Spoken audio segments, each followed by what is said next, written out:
Shalom, Kahala, Yahabashim, Yahushai, Bahashim, Mikakadash. Double honors to the apostles and elders of Great Millstone. Salutation to the Akim, pushing his worth, pushing his truth in sincerity. Yeah. Come across this article. It's from the Ferris State University, Jim Crow Museum of Racist Memorabilia. This was put up in January 2004. It regards the term picnic, because we was told picnic derived from the term pick a nigger, but this actually breaks it down. So we're going to see what they say. So here we go. The question is, it says blacks, picnics and lynches, and it says question: is it true that the word picnic originally came from the word pick a nigger, or picnic, or pick a nigger?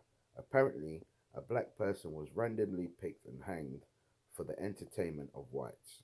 The whites, including families, ate from box lunches while enjoying the barbaric act. If this is true, we should stop using the word picnic, replacing it with outing or gathering. The answer: your question has several components. We will address each component. The etymology of the word picnic does not suggest racist or racial overtones. Picnic was originally a 17th century French word, piquois nico. Piquois nico. Its meaning was similar to today's meaning, a social gathering which each attendee brings a share of the food. The French piquois may have referred to a leisurely style of eating, pick at your food, or it may simply have meant pick. Pick. The nick was probably a silly rhyming compound, as in English words like hoti toti, but may have referred to an obsolete word meaning a strifle. The literal meaning of piqua nika, which became our picnic, is each pick a bit, and 1692 edition of Origines de la Langue Francoise de Menage mentions pica niqua. This suggests that the word had been used for some time in France. The term picnic does not appear in the English language until around to the 1800s. It is clear that picnic was not derived from pick a nigger, pick a nig, or similar racist phrases. However, some of the almost 4,000 blacks who were lynched between 1882 and 1962 were lynched in settings that are apparently described as picnic-like. Philip Dre, a historian, stated, lynching was an undeniable part of the daily life as distinctively American as baseball games and church suppers. Men brought their wives and children to the events, posed for commemorative photographs, and purchased souvenirs of the occasion as if they had been at a company picnic. Bray did not exaggerate. At the end of the 19th century, Henry Smith, a mentally challenged 70-year-old black male, was accused of killing a white girl. Before a cheering crowd of hundreds, Smith was made to sit on a parade float drawn by 4 white horses. A float circled numerous times before the excited crowd tortured and burned Smith alive. After the lynching, the crowd celebrated and collected body parts. So that's that, probably this chap here, as you can see, burned alive. Yeah. Okay, 17-year-old. Okay, and it says here,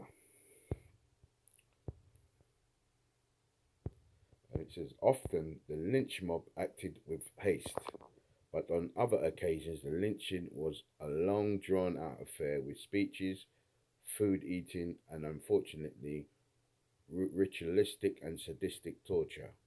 Victims were dragged behind cars, pierced with knives, burned with hot irons or blowtorches, had their fingers and toes cut off and their eyes cut out, and were castrated, all before being hanged or burned to death.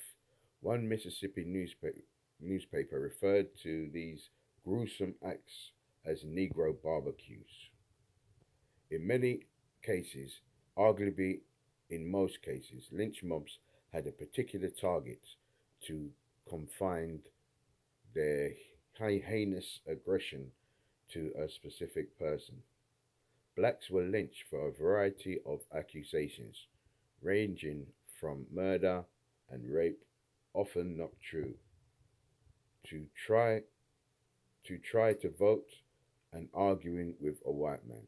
In 1938, a white man in Oxford, Mississippi declared it was about time to have another lynching. When the niggers get so they are not afraid of being lynched, it is time to put the fear in them. There were many blacks lynched randomly to send a message of white supremacy to black communities, as noted by Dominic J. Carpacci, a historian.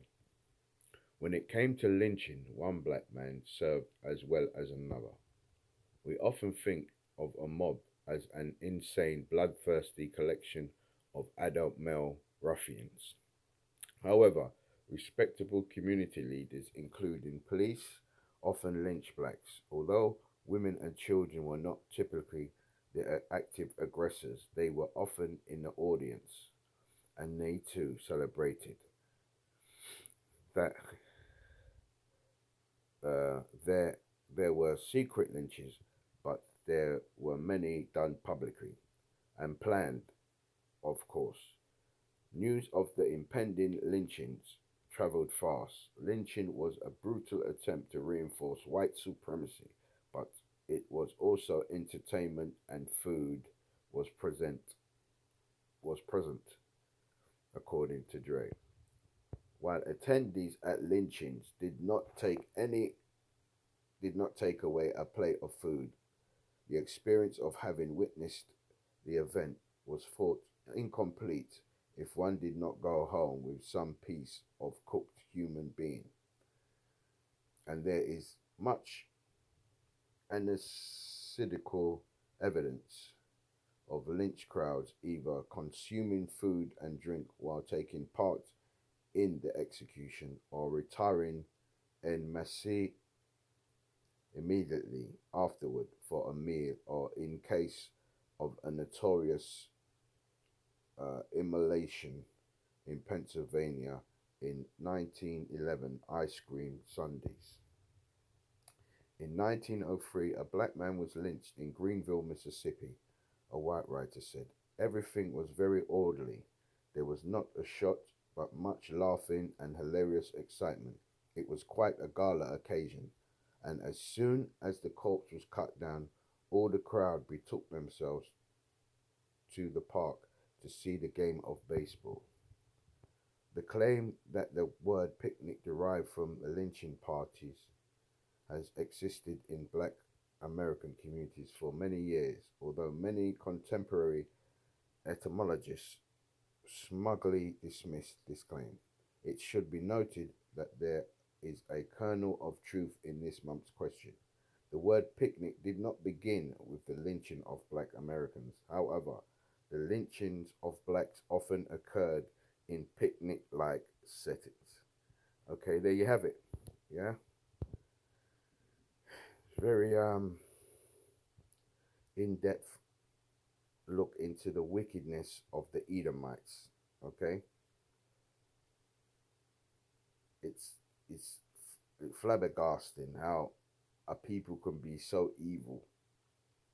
But we know as the servants of Yahweh, Yahweh Shai, this is the spirit that is in him, the spirit of Cain.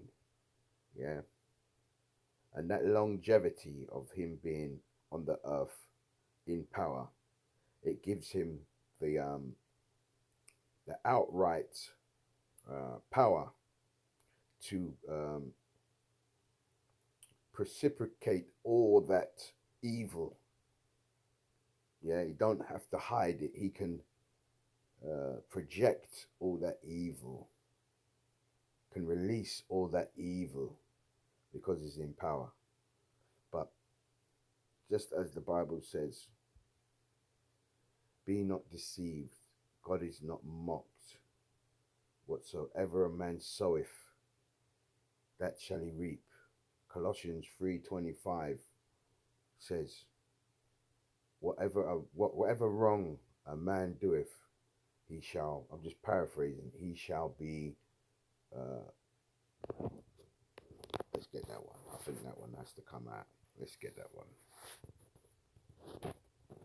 Colossians. Let's get it. Colossians.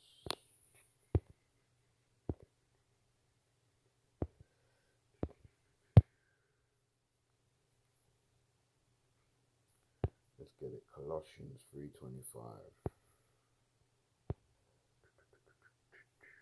Colossians 3:25. And it says, but he that doeth wrong shall receive for the wrong which he hath done. And there's no respect of persons. Okay, no respect of persons. So he that doeth wrong, yeah, burning Israelites, and look at them there, you got the children there as well. They're all lining up, they all want to be in the photo snap, yeah. Get his leg missing, burnt alive, you know. Boy, these devils have got a lot to pay for, bruv. So, but this is the man we're under, and our people don't realize what kind of creature, beast, the beast man, yeah. But a lot of our people are gonna learn the hard way, yeah. I'm gonna say, Kavalo, Yahan Bashim Yabushai, Bahashim Mikakadash, double honors to the apostles and elders of Great Millstone, and salutation to the Akim pushing this word in truth and sincerity. I'm going to say, Kwam Yasharallah, rise Israel. Awa Ababa, destruction, total destruction to these modern day Babylonians, who are the red people, the Edomites, the people that God hates. Okay, I'm going to say Shalom.